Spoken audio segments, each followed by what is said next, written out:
Hello, ladies and gentlemen. Welcome back to the Rundown, episode 2. I know I kind of executive decision that name, but I think it's pretty cool, and didn't seem to have too much of an issue with it, Brian. No, I like it. It's dope. Yeah, yeah, but yes. Today, I did a little bit more preparation for our, escapades today compared to the last episode. I'm going to start sharing my screen, and I want to show you a particular video. Okay, let's see. And I mean, let's be clear, you're an actor, right, Brian? Yep, people should know that about me. Yep, and you are a very good actor. I would also like to include in that. I've seen you both like make your own skits, and I've seen you do plenty of other great things. Let's um, let's look at this real quick. I want to get your general opinion. I'm sorry that my computer is going at the rate of molasses. Can you hear this? March is evoking the country's Nazi path. Might have to turn it up just a bit. Or that's a me thing. Sorry. Yeah. I just want to let me just pull up a video real quick. Clearly they don't. I promised you. Perfect. You can hear me okay? You can hear that okay? Great. I promise, Yeah. ladies and gentlemen, next time we're going to do a sound check before we're recording. But I want to get, but just cold open, I want to get your impression on this man's acting right here. So, I almost forgot. Turn that up. Here. You met Gavin in Calabasas? I didn't just meet him. We kissed a little. No!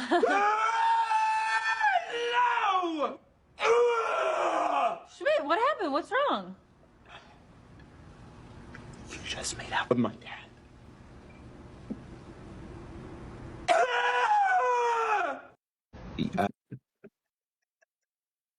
So, in Love your it. professional experience, what do you think of that man's range as an actor?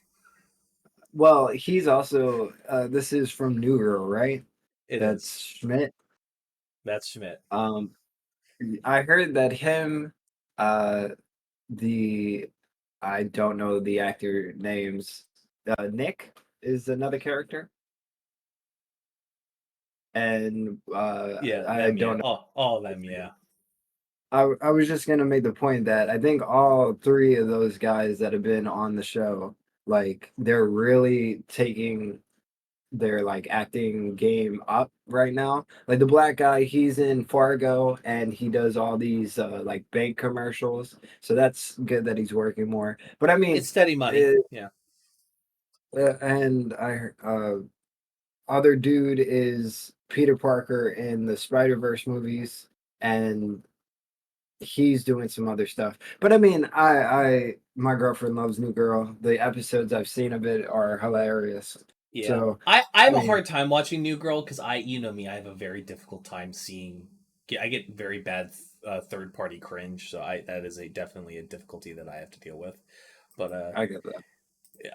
Which brings me into like I think we talked last week mostly about Cat Williams and that interview kind of being kind of like huge and one of the things I know that Ludacris like recorded like came out of like 20 years of retirement to like record a fucking diss track about him and shit, but like for one of the thing not one person has said like through all the admonishments I heard I want to just so we can touch on something from last week. Not one person said he lied. Nope. They Not said one. we gotta clarify some shit, but not a lie. Yeah. But and that's what I said. Just real quick to stay on the subject for a second. Yeah, for sure. That's what I was saying last week. Like even with the Kevin Hart, like he's a plant type talk. I don't know. I feel like that's more exaggeration than anything. But he is right in the sense of you don't see another black comedian make it a year after coming to LA. And I'm not saying that, Kevin Hart was definitely killing shit in Philly because Charlemagne the God and Andrew Schultz literally said that he was, but you L- do not see. LA Go ahead. LA is a different animal. You got to remember, like the comic scene and the Hollywood scene are two separate beasts. Like, someone who's like a great comic isn't necessarily going to translate and do well, um, as a TV person, and vice versa. Like, I saw Ellen DeGeneres' old specials. I mean, we get it. You're gay. And I guess for 1990 something, that's like the most interesting thing about you, and that's enough. But like, you know, even with like the Republicans trying to like make lynching alphabet mafia people like legal or some shit, that like it's still like not relevant among people our age. Like, it just be like it's been like people's sexuality has been normalized to a heavy extent, and that's a good thing. That's a good thing. It's like, that's important. But I uh I kind of wanted to bring this into and get your thoughts on, and I don't know if you've seen this, but there's currently a hysteria on the internet saying all the old guard YouTubers are retiring. And maybe given all the shit that they've dealt with, they're like, hey, enough is enough. Because I feel Well, like, especially with like Matt Pat, like he's like, mhm. hey, not that I don't feel appreciated by my audience, but I think the sentiment of him not being appreciated by YouTube is like clear. I think, well, I mean, that's obviously could be like an underlying pin of it, but I think the vibe of this is less to do with YouTube's bullshit, because everybody's always dealt with YouTube's bullshit. We'll have to deal with Mm. YouTube's bullshit from now into perpetuity. I'm gonna have to deal with it. But the fact of the matter is that uh, specifically for Tom Scott and Matt Pat, being the one, like the two big ones, um, they left primarily because they said that they've worked themselves into the ground for over a decade at this for decades at this point.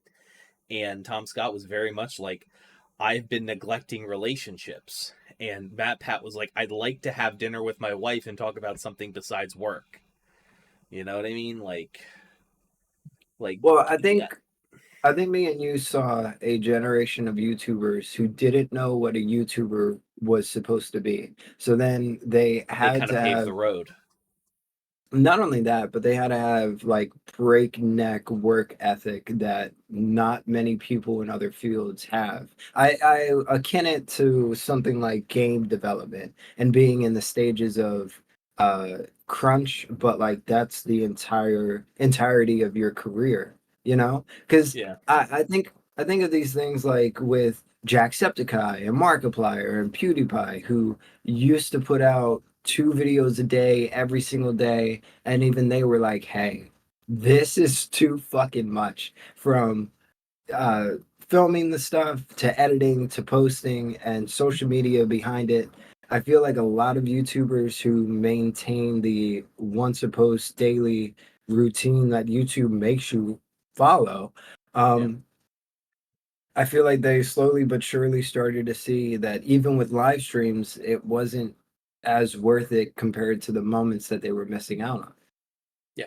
No, that's 100%. It's like, I think it's a miracle that fucking Tom Scott, not Tom Scott, that Matt Pat was able, and his wife were able to like find enough time to have sex to make 2 children, let alone to So raise two literally, children. Because it's like Tom Scott, absolutely, he put his entire dick into every video. Of course he did, with all the travel and study and research and everything that goes on with that. But like, you know, Matt Pat has 4 separate channels and has teams and teams of editors to help him out with the shit that he had to hire. Like, I think Matt Pat, and it's and like the reason why, like, I wonder, and like also it's like also other people are seeing like these two juggernauts leave, and I mean Jacksepticeye put out a tweet himself. I don't know if you saw this. Here, I'll share my screen. I saw nothing about these stories. I just heard that Matt Pat said he was going to leave YouTube.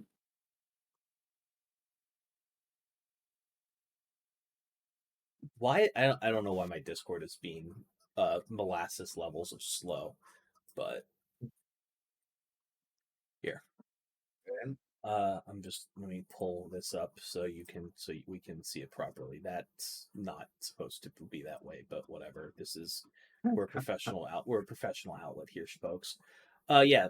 Matt Pat's video made me realize I've been doing YouTube for a literal third of my life. And people are like, don't you real, fucking dare, man. Opera Jax is real. like, don't even think about it, Jack, with a fucking spray bottle.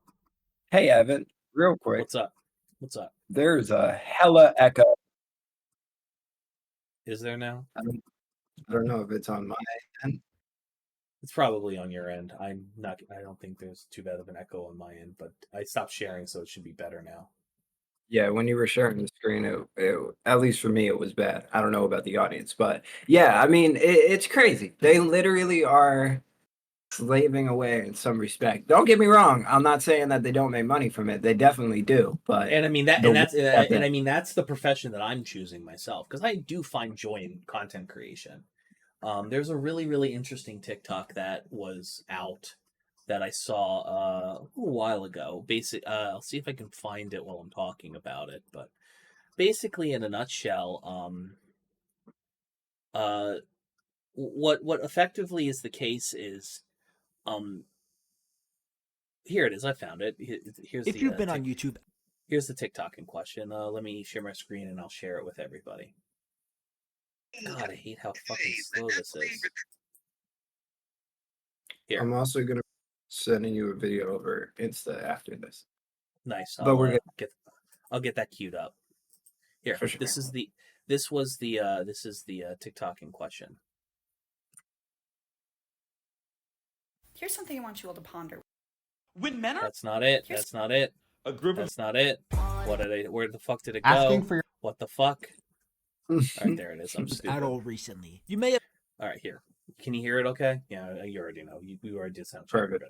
All right, so this is the video in question. folks. noticed that a lot of people are quitting. 2023 started off with Anthpo and Seth Everman both completely quitting making videos. They're done forever. And as of this past week, we've seen YouTubers basically quit the content that they're known for and are instead going down a new route. Meat Canyon put a pause on animations to focus on his second channel. Tom Scott quit his main that's channel to sad. focus on his podcast. And Yeah. Joel Haver quit weekly shorts to make monthly movies. And you might be sitting there wondering, why? I kind of like Why that is because this I enjoy happening? Joe Why Hyder. is everything I know and love dying? The world hates me, and I've got the answer for you. But I want to start off by explaining what happens when you go full-time on YouTube. About a year and a half ago, I was lucky enough to finally make YouTube my full-time job. I went from serving food for many years to finally having the opportunity to have my final day of work, tell every customer to suck my and to be able to spend all of my time doing what I love. But the issue with going full-time with YouTube is that it's kind of scary. When you're starting out on YouTube before you have any sort of sizable audience, you're fueled by hope. Hope that one day you're going to be known amongst all the other people you watch, hope that you'll make money off doing what you love, and hope that you'll have tons of subscribers who love your videos. And once you achieve that, once you quit your job or school and focus solely on making money through YouTube, Why did that you stop? are now being fueled What the fuck? Hold on. by one fear. second. Every day goes from I wonder if this video will blow up so people will notice me to oh fuck, if this video doesn't do well, I'm not gonna be able to eat. And that's not a good place for you to be mentally when you're trying to make fun content. And logically, you'd think once it's your main job, you know, you have more time so you can make more videos, which means you'll get more views and more money. That makes sense, right? But that's not how it really works because YouTube isn't like a regular job. In a regular job, if you go from working 20 hours a week to 40 hours a week, you make double the money because you did double the work or at least work double your hours. But on YouTube, you can go from making 4 videos a month to making 8 videos a month or even 12 videos a month and make even less money than when you were making 4 videos a month. So now knowing that information, it makes sense why people are quitting or switching what they're doing. For Meat Canyon, for example, instead of having a big team that's putting a shit ton of time, energy, and money into each animation, he can instead make commentary videos that take less time, have less money put into them, and actually get way more of a reward out of it because it's most likely not going to get demonetized. He can put a sponsor in the video without it ruining the story. It's more likely to get shown more because it's a long video, and when the YouTube algorithm sees a video over 30 minutes, it comes its pants and shows it to everyone. And the ad revenue for those videos are going to be multiple times what it was for an animation because now you could put mid-rolls in the video. So when you break it down like that, there is no incentive to want to keep making animations when it is draining you mentally and financially. Now, in Joel Haver's case, he's going the opposite route of what most YouTubers here are doing, and he's going to put in more time into his content and make less money, but that's because he's insane and not because it's a smart business move. If you've been on YouTube at all recently, you may have noticed that a lot but that's the video. That's basically it. It's really is a case of like, it really is honestly a case of, just it's that's the brass tacks of it. It's like certain types of YouTube content just aren't tenable to keep around anymore, and that's really unfortunate. But them's the rules at this point. You know what I mean? It's what else can be said about it? Yeah, I think also there was a comment there. I'm not sure if you saw it, but it was talking about how Mr. Beast kind of killed YouTube for how it was. And I mean, it's pretty true. Yeah. You Yeah, there was. can't. Yeah, I did see that comment. You can't really, like, you can technically. I mean, I'm doing it. I'm putting low budget, mid effort videos, and I've grown. I mean, I've been shadow banned for like the last month and a half, but I think that like for the last like month, but I think that's less has less to do with I think that has like more to do with some of my choices back in early December, late November of like gutting my channel of like shorts and clips and then immediately reversing course after like a week and a half and doing the opposite. So YouTube, my algorithm presence has been kind of punished in that regard. But like to his point about like the YouTube algorithm like coming in its pants every time you see a video, like a long video, I mean, there's a reason why I have like tomorrow I have like I normally put out videos Mondays, Wednesdays, Fridays, but now I am thinking about replacing audio decks podcast episodes, and I'll just put those out like when the fuck ever, or maybe I'll like just put those out on like Sundays or something. Like who cares?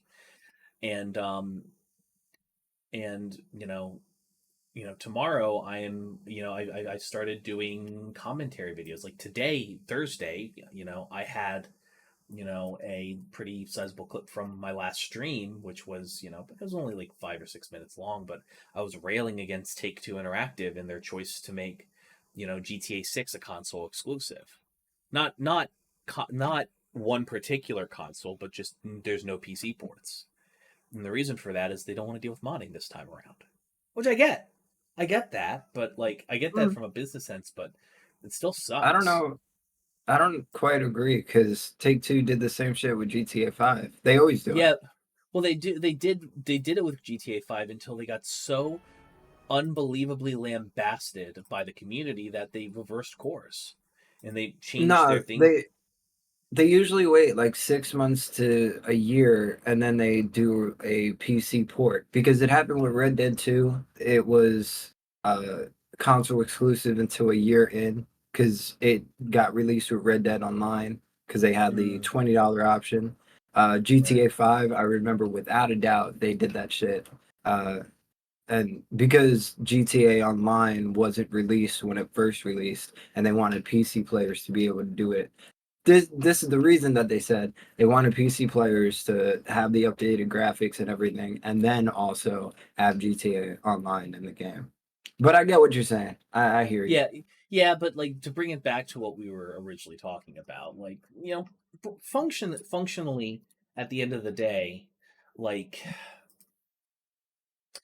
at the end of the day, like it's like I'm putting out like commentary videos, like 20-minute commentary videos to sort of like cover my bases because like I put out 2 videos like on a Monday and then on a Tuesday I put out like an 8-minute video and then I put out like a 15-20 minute video where it's just commentary of me talking on like games and shit, and they did like 1,000 views. Yeah. They legit like did a stupid, like genuinely dumb amount of money, amount of views, enough that it like, it gave me 100 watch hours just off the fucking bat because people were watching it and engaging with the comments. And that's the other thing, like YouTube deprioritized the comments system for so long, but with the change to the algorithm that comes with shorts, you know, comment and number of comments and the fact that people are engaging is now like a really fucking important metric that matters again. And it Well, sucks. also, real quick, I also want to It say, doesn't suck, but yeah, continue. I just want to say a detriment with YouTube if you're doing anything other than commentary or gameplay or podcast content is YouTube really isn't the place for that type of stuff. Unless No. you have an operation like Mr. Beast that has production that's already associated with the cost of creating that video. That's why like the Joel Haver, Meat Canyon. I'm not sure if you remember Two Stacks, but like this happened to him all that time ago, back in like 2014, 2015. Right. If you make content that is expensive to create, but it is a spectacle to be seen, like YouTube isn't the place for that. And that's what's shitty about every other sect of content creator that isn't commentary, gameplay, podcasts. Yeah, if I like, just as an experiment, I pull up my, YouTube algorithm, and it's like, pretty solid, you know, I'd say it's a fairly, why can't I share my screen from here? Fuck you, Discord. I was hoping I wouldn't have to do that. Whatever. But like, if we just look at my YouTube home screen, it's like commentary video, news commentary video, video essay on ogres and stuff in D&D, commentary on like clickbait video on like people, making shitty views about a game I care about, political commentary video, video essay, on Game of Thrones, like, a gameplay video, shit like that. And then you got the shorts, and then I scroll down even further. A commentary video on food, on like trying food, and video essay on cats, news commentary video, news commentary video clip. It's awful. It's awful. Yeah.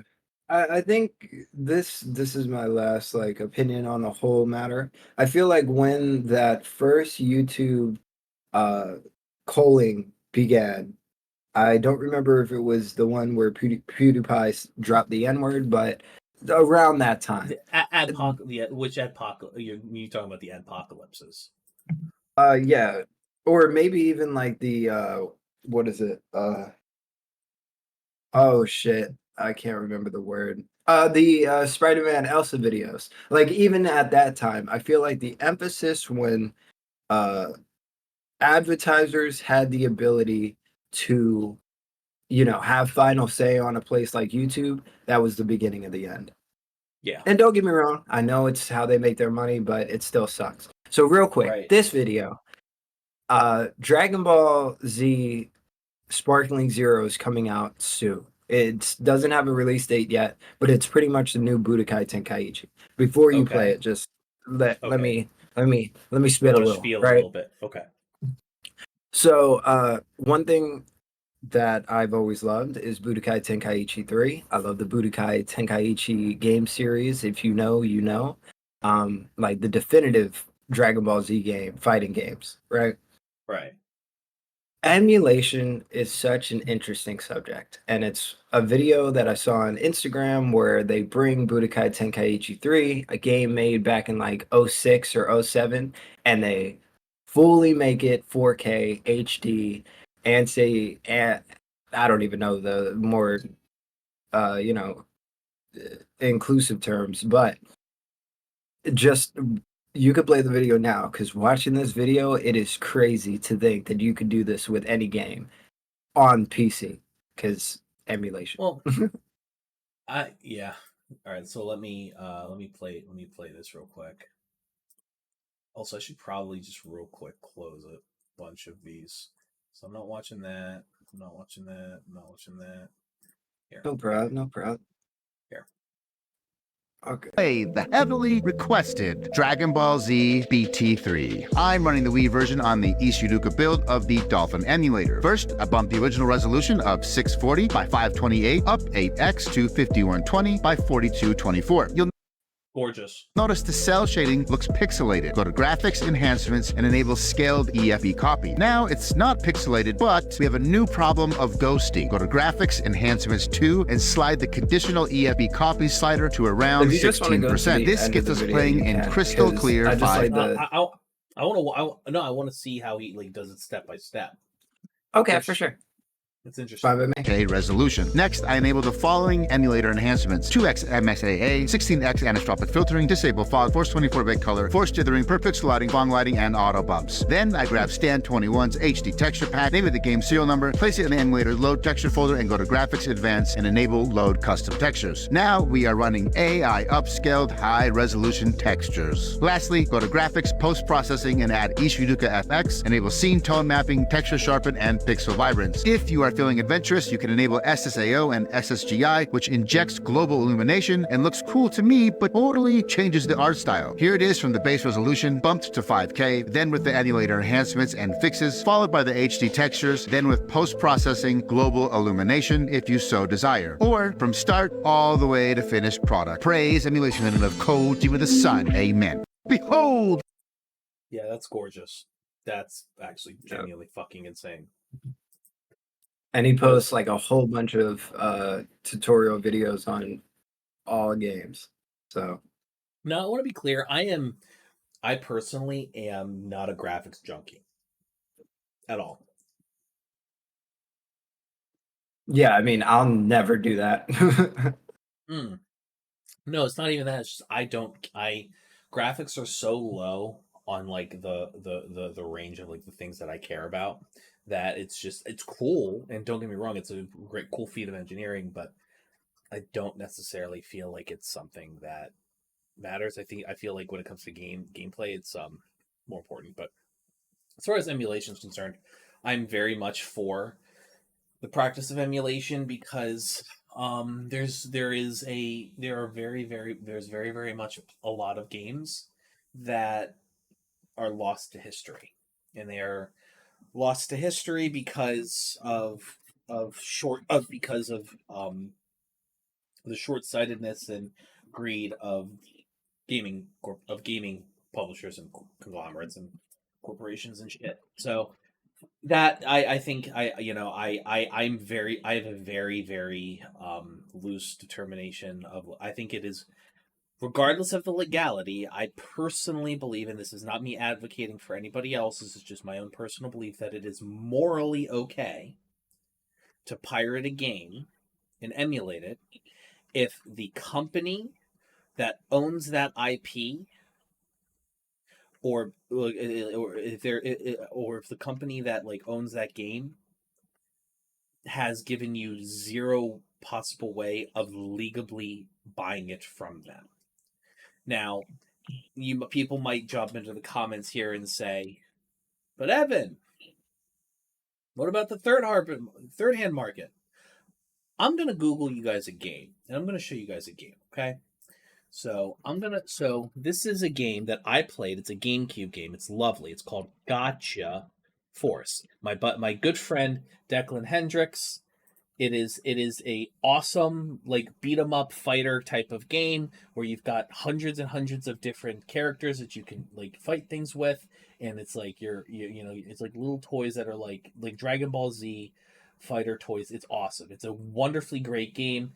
It's very much like if we look at this YouTube clip here, like this is like what the gameplay kind of like looks like a little bit. They've got entire stories and shit, and okay. this is like what kind of the gameplay looks like. It's awesome. It's a fun romp of a time. I'm now going to show you how much it costs in the shopping network. Whew. God damn. That is up 200. That is up almost 400. Like that is up almost $200, $300 from a decade ago. God damn. So And that's because just a this game. and it didn't sell well at launch.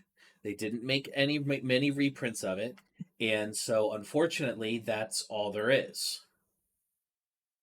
Well, the thing I like about emulation also, to go with your point, yeah, forgotten games, but also games that for whatever reason haven't gotten a remake, haven't gotten a remaster. They're only on Xbox 360, PS3 era or before, and it's like, hey, if you're not going to make this game available for the public nowadays, we might as well be able to make it public for ourselves, you know?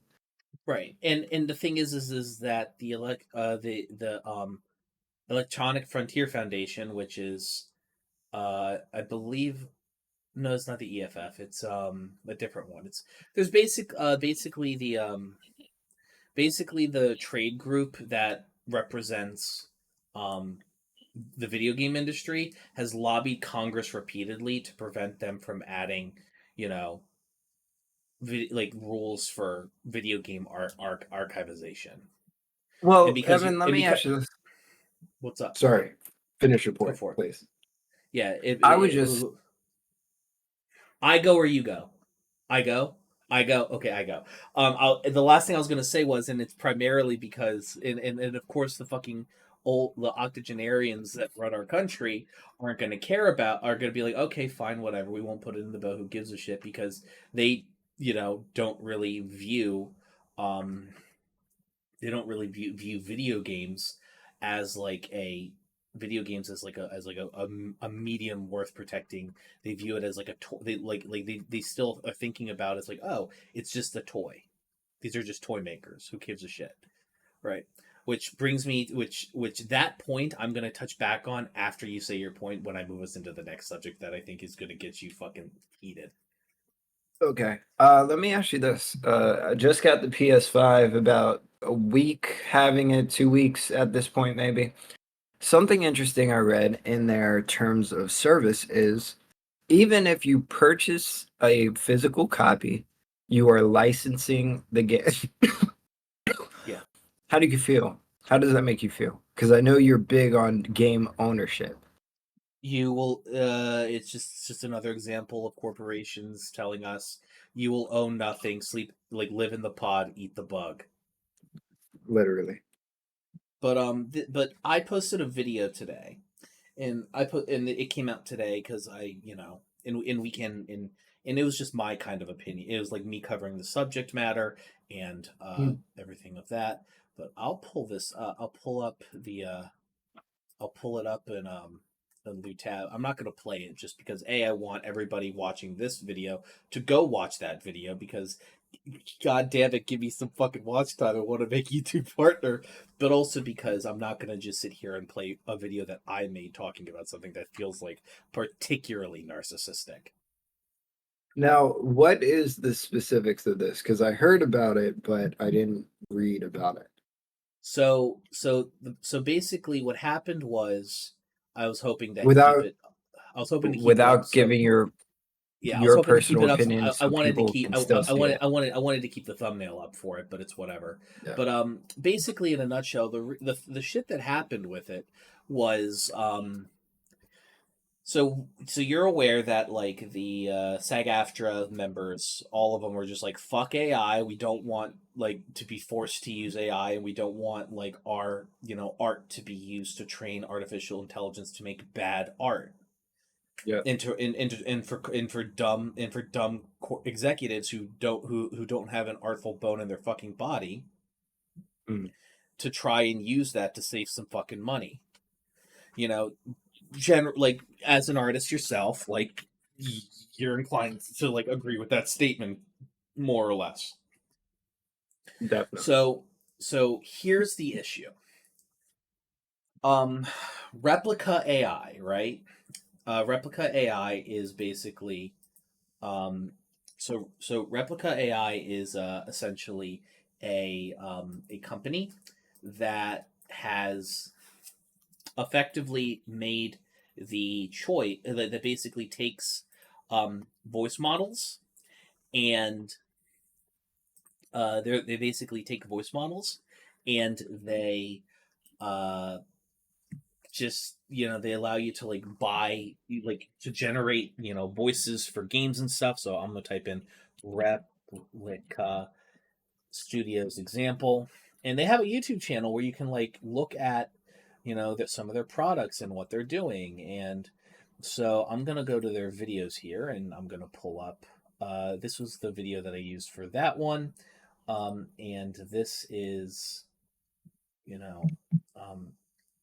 we have Replica AI voice actors with Unreal Engine. So I'm going to show you two things. So this, what I'm about to show you, was the voice model that they had 2 years ago, right?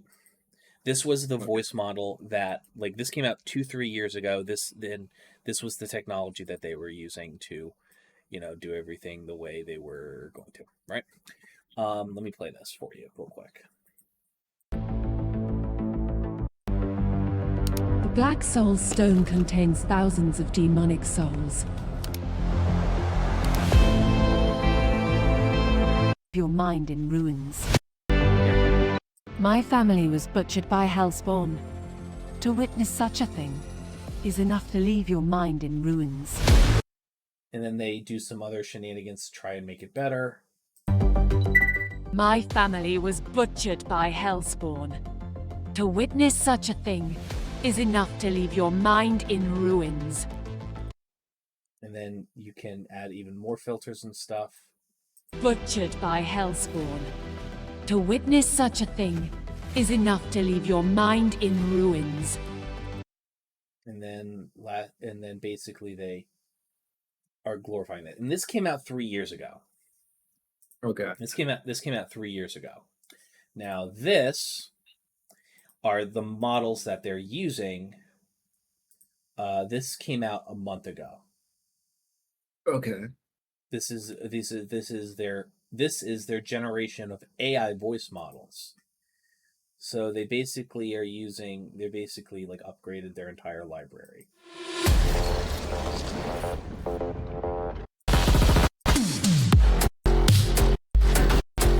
And on the brink of tomorrow.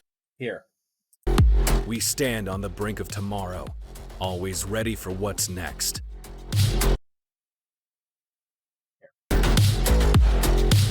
Rise beside me, brave warriors, for honor calls us to battle.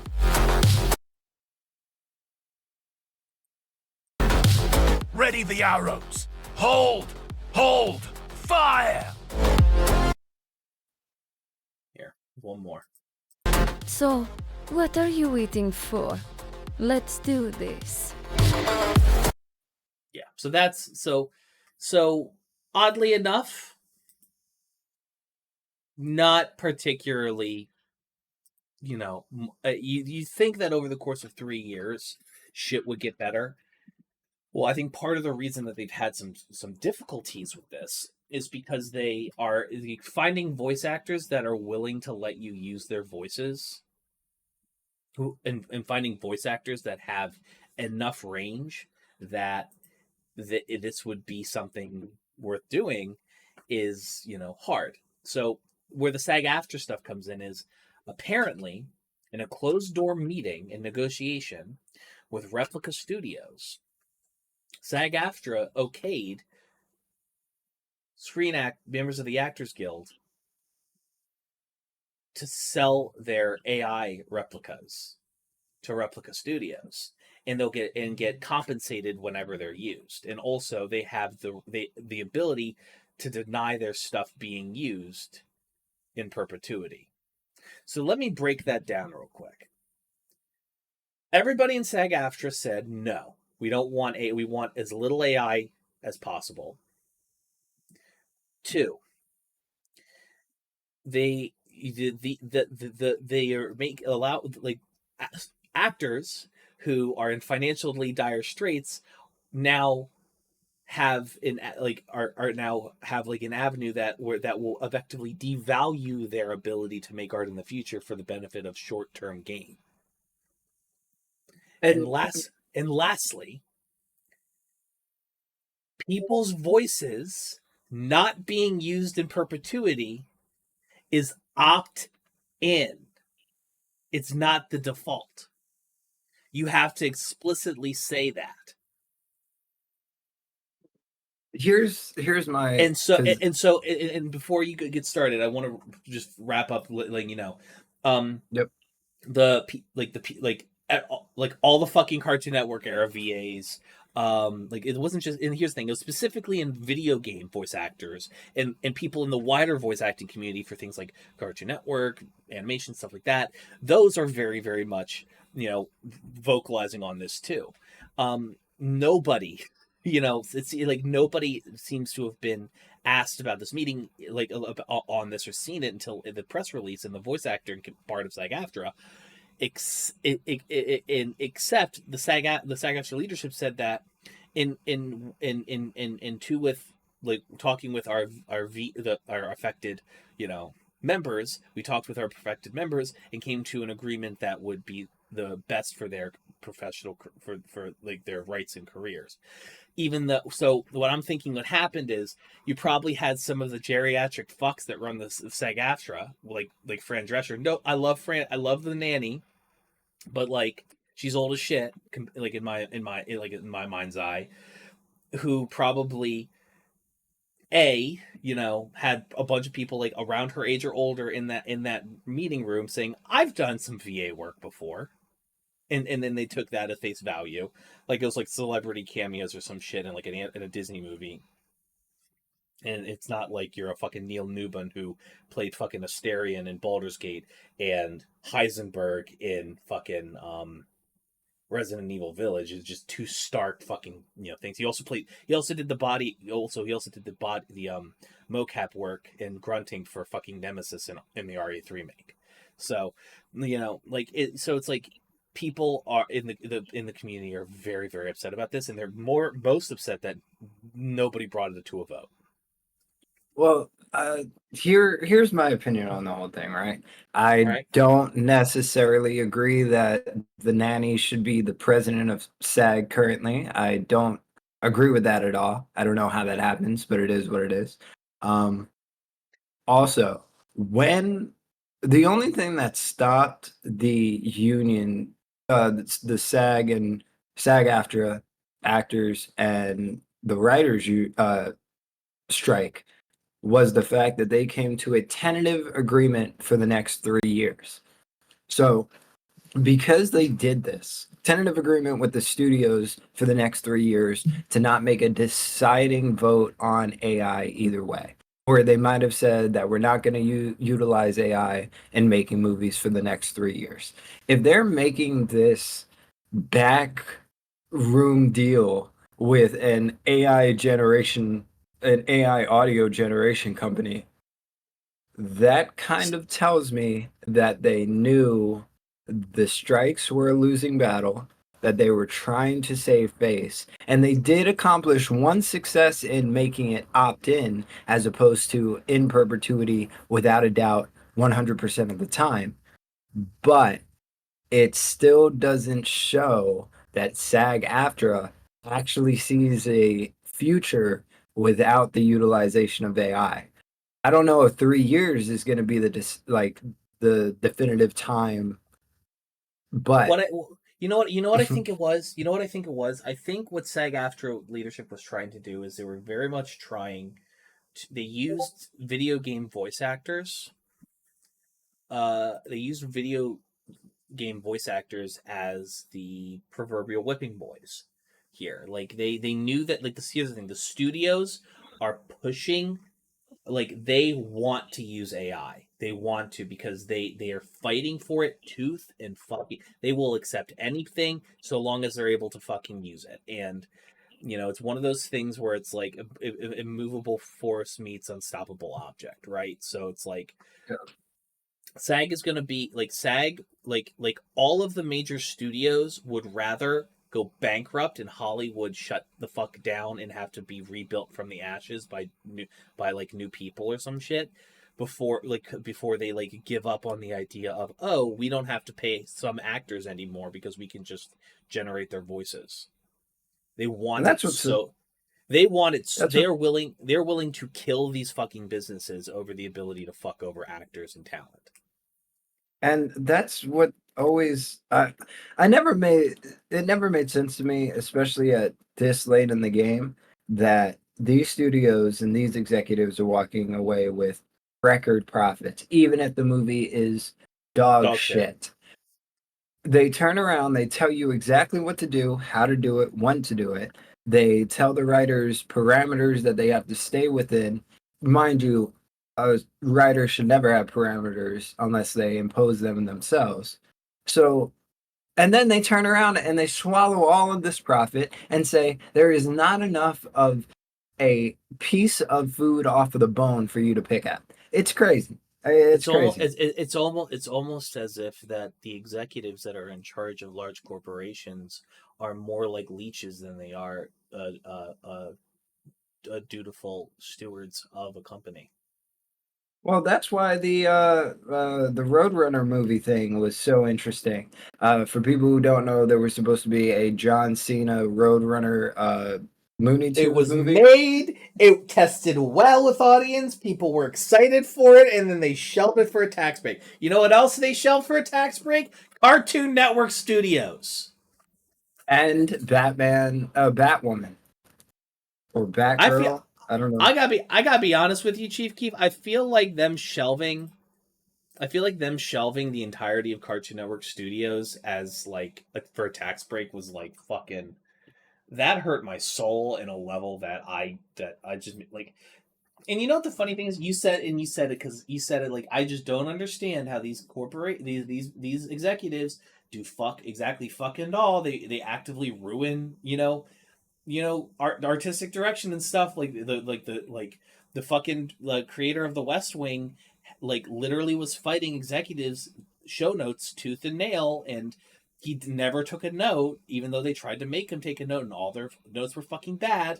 Like, I want there to be a leak. Like, I want somebody to like, I want like an actor like a Steven Spielberg or like just like, or not even Spielberg because he's too fucking huge. I want like a new and up and coming like director or something to like save every fucking show note that they get from a motherfucker over the course And of be like, like, their career. look at this. I want you, and just like do a dump on like Blue Sky or something and be like, hey, here's a thread over the last 5 years of me being a big hotshot, movie director or whatever, and here's all the show notes executives have given me. These are ones, and just showing like, these are the 3 that I took because this one I thought was an okay idea. These 2 I was threatened with being fired if I didn't do it, and the rest of them, I was able to get them to get off my fucking back for. And look at these dog shit ideas. Well, I was gonna say, it's like, I feel like directors are doctors and showrunners or executives are like the insurance industry. Other And way. how they Other way. No, because the insurance companies in that industry hold the true power, and the executives in the film industry, I'm saying with like a director that's not known, or like somebody who isn't a Spielberg. Like if you're not a Tarantino or a Spielberg or a Lucas or what the fuck ever, then you're probably not going to be able to do whatever you want to do. That's what I'm saying. Right. Then wouldn't you be the doctor in that case then? Like, wouldn't they be the doctor? You got, I think you got the allegory flipped. The studio is insurance. That's what I was saying. Yeah. I was just trying to correct you because like I knew where you were going. You said it in reverse. But yeah, no, I get where you're coming from with that, and it's just it's. And when you said that, like, you just like, oh, these executives don't do anything. They're just a fucking waste of space a lot of the time, and they break it and they eat all this profit. I'm like, have you ever heard of Karl Marx? You're so close. You're so close. There's a solution to this. It's called worker co-ops, my guy. Like, because here's the thing. Can you imagine what like? Because here's the thing. Genuinely, I think that most businesses in the United States do not benefit from a top-down corporate structure. I think the idea of workplace democracy, of the workers at the lowest level, voting for voting and choosing their managers, and then the managers choose their manager, and the manager, and so on and so forth, and or even like they choose like their boss's boss's boss, and the CEO, like all that shit. That I feel like, you know, because the fundamentals of the day is that, like, yes, workers do not know every aspect of a business, and that very much is true. And you have to have somebody who is able to look at that with a bird's eye view. The problem is the incentives of people who, with the bird's eye view, are not are like the entire like the CEOs of the people who like are at the level where they run Fortune 500 companies, or just companies in general in this in the world. They do it in such a way as like they show up, they're there for 3 years, they cut as much as they humanly possible, they are able to show like quarter after quarter after quarter profits on paper. They fuck off at the end of their contract with a golden parachute of $150 million, and they leave the business in a worse place than they found it, because wages are lower, there's less people working, and they've cheapened the product by changing, maybe changing suppliers, and making like a worse thing. And so it's just, you just have this constant shitification of every company in America, even the largest ones that like run monopolies on everything. It's terrible. It's awful. Yeah, And but and one thing, real and it quick, just one thing exclusively to the film industry as a whole. Like, we're seeing what a billionaire or CEO who purchases a company and, and doesn't really understand the industry, excuse me, with Elon Musk and Twitter, right? I think now 100%. Twitter is like $13 billion. That's the total evaluation, and he brought the bitch for 44 billion, right? What I don't understand about the film industry as a whole, the business side of it as a whole, is every decision that these studios make, whether it be raising the monthly prices of the streaming services, cutting the cutting the wages of their actors and their writers, trying to make AI create amazing stories when AI is not it never nearly at can. that level. It probably never will. But I just don't understand why in every other industry, when somebody makes a mistake or fucks up, it reflects negatively economically with that business. But the film industry continues to be untouched. Don't get me wrong, there's profit losses occasionally, but year over year, it's still one of the biggest profit margin industries out there. So, like, what the fuck? Can we figure this out? Because So I actually have a yeah, good answer for this. So okay, Coca-Cola. Let's just say Coca-Cola doesn't own like a quarter of all like the food and drink production companies in the world. And just Mm, imagine they just make a soda. All right. okay, Coca-Cola has a very popular product, a good product even. Let's say they sell exclusively the the Coke that only has cane sugar in it, Mexican Coke. okay, They got a good product, right? Now they sell it. Like their CEO pay, their worker pay, their expenses, all that shit. They take that out the growth. Anything left is the net. You know this. I know this. You, the viewer, probably knows this too. Now what happens is they make a change. They move to corn syrup. People don't like the product as much. People go to Pepsi instead. They sell less Coca-Cola. mm, They they basically have a business model where they sell multiple units of their product, and gotcha. and once the product is consumed, it no longer exists, and so they basically have to make changes to their product to like get back to that point. And when they take losses, they don't get to have as much net, or worse off, they have to downsize, they have to cut pay, all that shit. Here's the problem with the film industry. They put out a studio, like a set, a studio will have like multiple projects going on, but like let's just say like a studio is you're a small time studio or whatever, and you put out one project, like you work on one project at a time.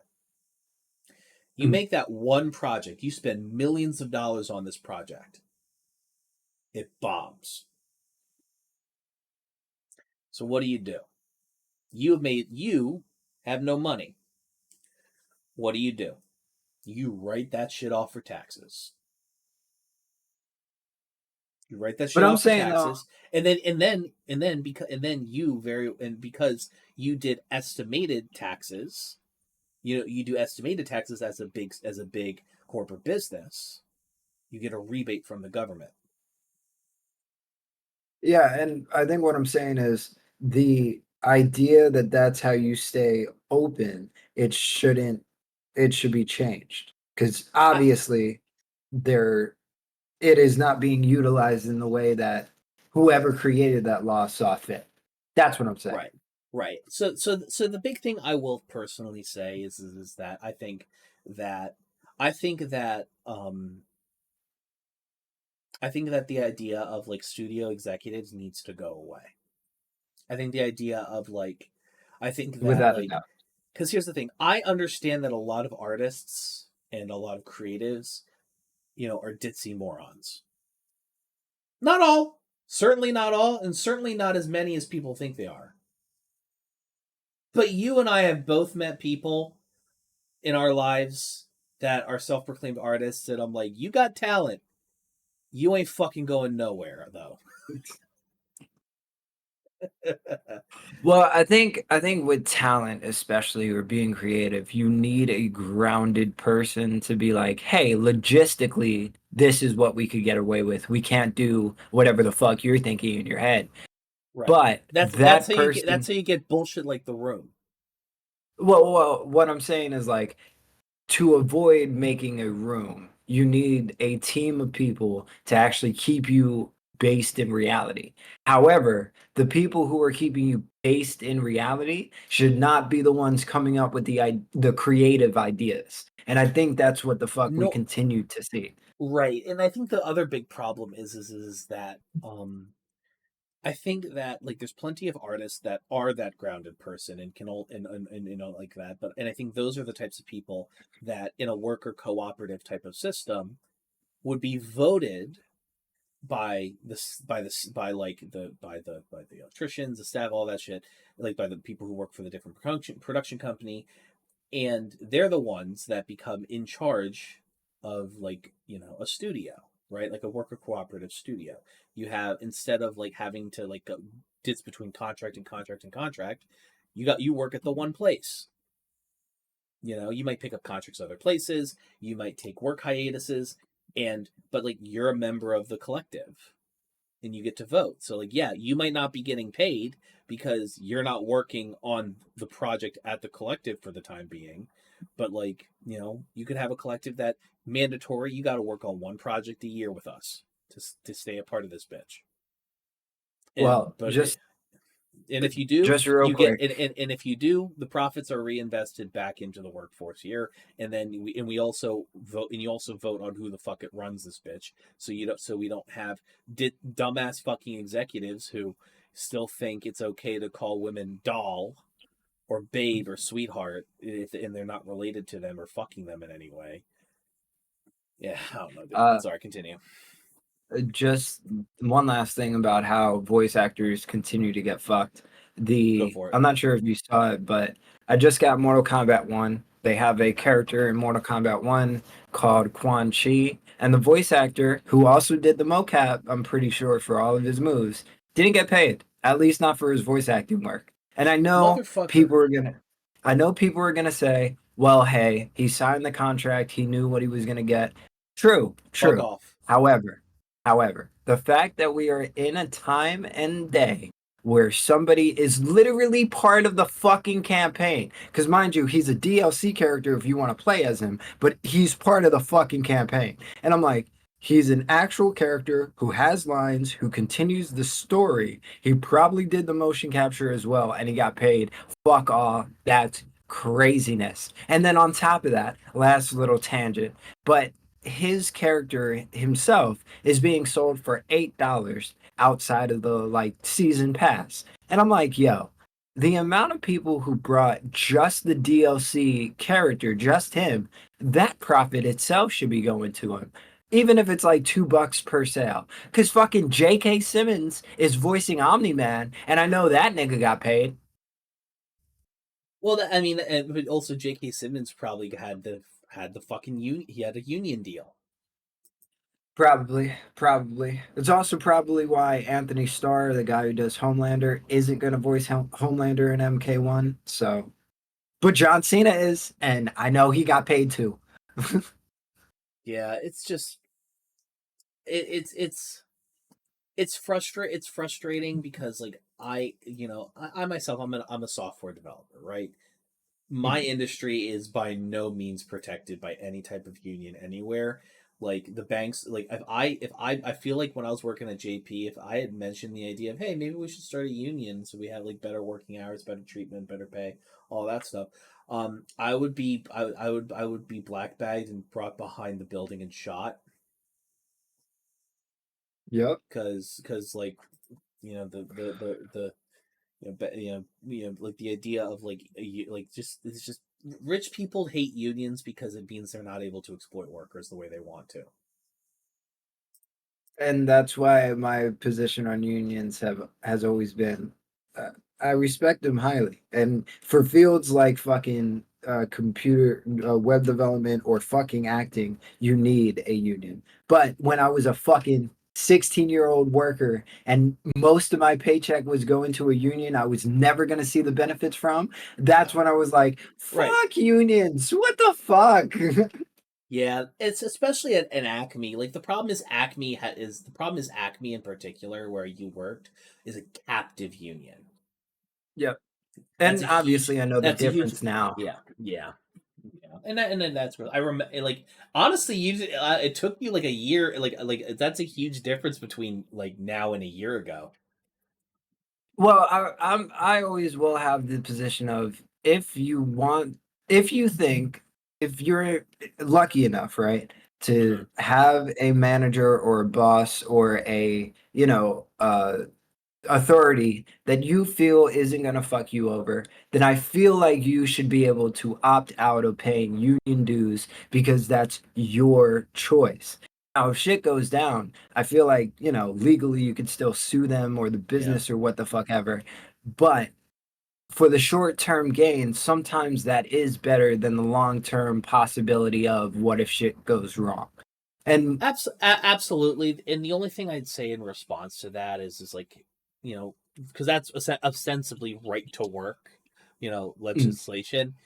Every place that has right to work laws implemented sees a huge decline in union membership and unionization across the state. And that's not because people are individually choosing not to. It's because it becomes those right to work things make it more difficult because there aren't rules in place that you either work for a union shop or you work for a non-union shop. Like you can't, like, because things are there aren't laws enforcing that anymore. It just becomes easier and easier to sort of get rid of the union workers, and once they lose their job in the field, they're like, depending on the field and depending on the union, they're like a lot. Like the problem is that because unionship has condensed to what the fuck it is and had so bad, one of the things that'll happen is that, for example, most of the men in my family on my father's side, they're part of the Boilermakers Union, I think. And because they're members of the Boilermakers Union, great. They say to their union rep, like, hey, my job's contract just ended. I need a new job. They're like, great. We'll talk to a contact. They need somebody over so and so. It's about 30 minutes away. And you're like, bet I'll start going there. The problem is that because union membership and unions broadly have been, actively attacked and nuked into the ground since the Reagan administration, a lot of people in those areas, they because like individual union houses aren't large enough now, right? What ends up happening is that they end up like becoming like incorporating with like other union houses that are further and further away, so, to keep power, right? To keep membership like at a critical mass. And so what ends up happening is that if you in St. Mary's County, Maryland, say, "Hey, I lost my job and I need a new one," they're like, "Great, let me call my guy, a guy, and see what I can figure it out." Ding, ding, ding. All right, hey, guess what? I just talked to my guy. I got a job for you, starting on Monday, in Brooklyn, New York, which is approximately a 5.5-hour drive one way from St. Mary's County, Maryland. Yep. And that's how So- they get you. Yeah. So more unionization and more and larger unionization across the board, and unions having more membership and power means that the benefits of a union are more easily accessible to you wherever you are. And the other cool thing is, if your union if you're not dealing with that bullshit and you do want to move to New York for whatever reason, you can call and say, "Hey, I am looking to move to such and such. I'm trying to go to such and such. Are there any openings for, like, do you guys need a journeyman with this level of experience?" And if they can be yes or no, and if they're yes, great. Like let me know the contract. I'll sign this. Like, mail me the paperwork, and I'll be there. I'll be there Monday after next. It is being a part of a union is so much more than just work. It's also like they have union halls. They have like where you go after work and hang out with people and talk about stuff. And it's a community thing. It's also a third space. I don't know if you're a part of the I don't know if you've got your membership to the Screen Actors Guild yet, but once you do, like, I wish. when you do, like, you'll be able to like go to you can probably go find where your union hall is and network with other people. It's a huge thing, and it's unfortunate. Why did you have something to say? I'm sorry, my bad. No, that's the almost ending it. Oh yeah. That's No, that's not almost just ending. me. That's the pause. That's the tell me to pause. Oh, okay. My bad. Yeah. Yeah, just because I got to poo. I gotta take a poo, and I can't do it on camera. All right, then hold on. Let me pause this shit and then go shit and come back. I gotta piss anyways, and then we'll keep going. Fuck it. Let's finish it because Noelia and Ellen are going to be here soon. Oh, okay, fair enough. Yeah, and it's been at least an hour, so we did our obligation. We made it through another week. Yay. Last thing I want to leave you with: how many liberal actors and writers had to go to their conservative dads and talk about unions? And how many of those fathers must have got a fucking hard on instantly and was like, "What? You want to talk about unions? I'll talk about unions all fucking day." See, I don't see. You gotta. Conservative isn't the word I would use. If the word you were thinking was rural, sure.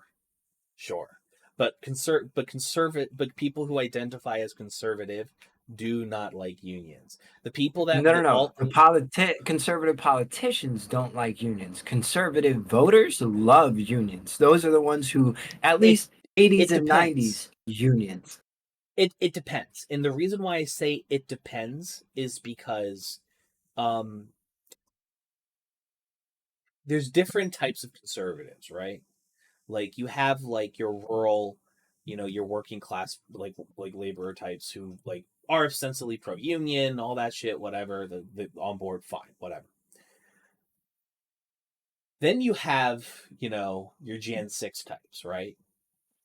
And when I say the Jan 6 types, I'm not talking about their lunatic bullshit. I'm talking about the types of people that could go to a rally at 1 p.m. on a Tuesday in DC. These aren't people that are working, that have to go to work. These are your white collar workers. These are your car dealership owners. These are your suburbanites. Those people, they do not like unions. Those people do not like unions.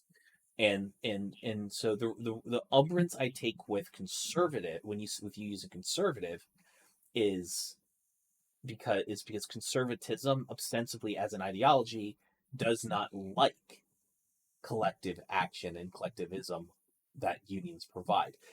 There's some going to be some like of the rural working class people that gotta poop. Gotta poop. Fine. You can go. I'll do the sign off, but say your goodbyes first. Goodbye, everybody. I'll stay here for the sign off.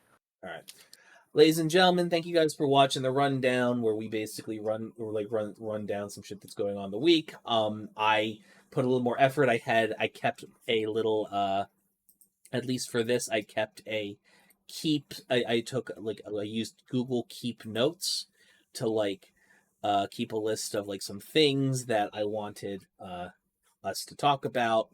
I'm planning on doing this again.